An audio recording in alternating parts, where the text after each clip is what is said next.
Hello dear viewers, I'm George from Ireland. So here I am in front of one of Thackeray's houses in London.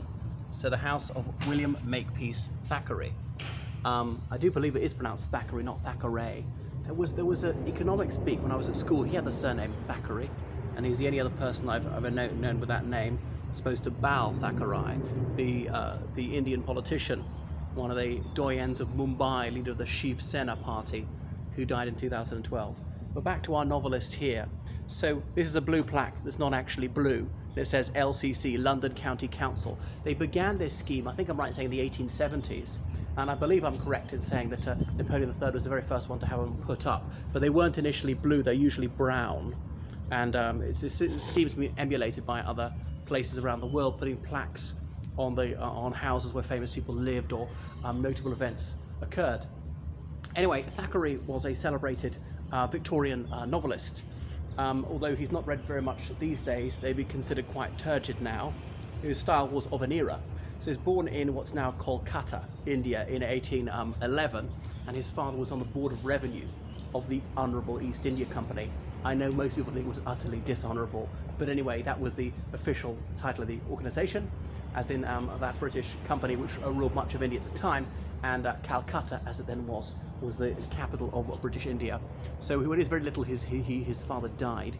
He was the only child, so they were a comfortably off middle-class family. His great-grandfather having been headmaster of Harrow School, one of the most notable schools in the United Kingdom. Anyway, when he was a toddler, he was brought back to the United Kingdom. He sailed by way of St. Helena, of course, this is before the Suez Canal opened, and he saw the exiled emperor of the French, Napoleon Bonaparte. Didn't actually get to converse with him. So he came back here. He later went to Charterhouse School, which was in London at the time. It's now in Godalming in Surrey, so some distance outside London to the southwest.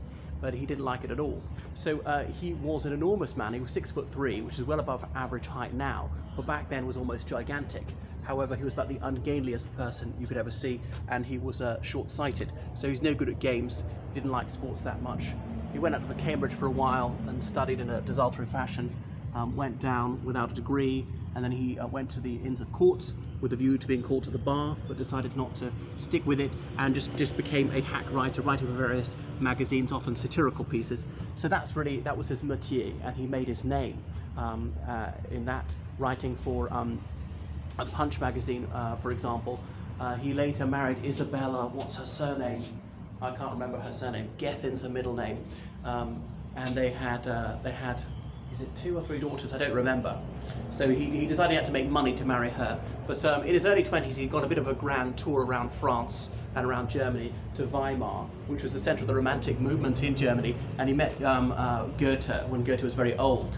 As in Goethe, so celebrated for being the author of The Sorrows of Young Werther, which is a roman à clé, because Goethe, in his youth, had fallen in love with a married lady, somewhat older than him, but his romance didn't go anywhere, and how he was consumed by grief and considered topping himself, but didn't. So it was all the rage, Goethe. It was the best-selling novel in German ever at that time, and did very well in French and English translation, to the extent that Napoleon said it was the greatest novel of all time. And he was no particular friend of the Germans.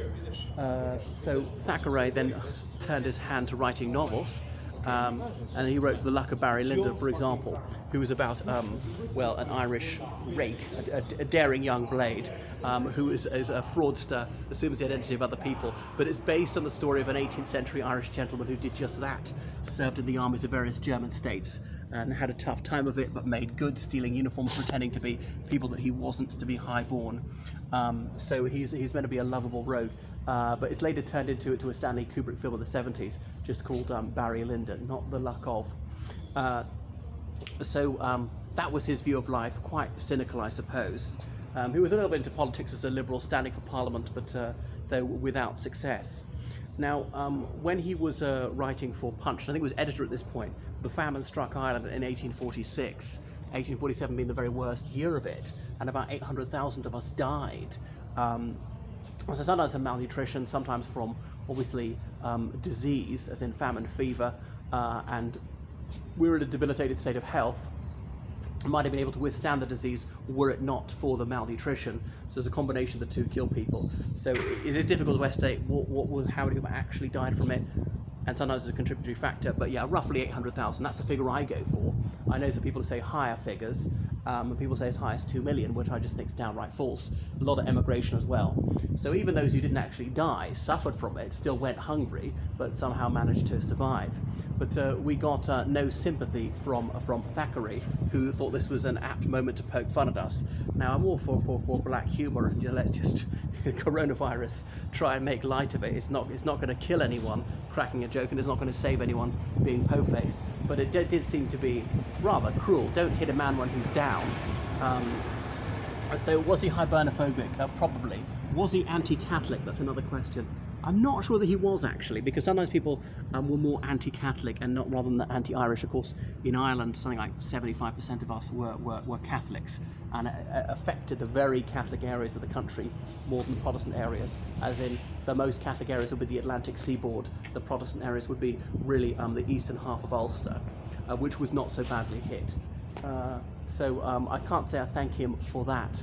And then Vanity Fair is thought to be his superlative novel, with that rather sharp-elbowed character, Becky Sharp. And I think her surname is supposed to tell us something.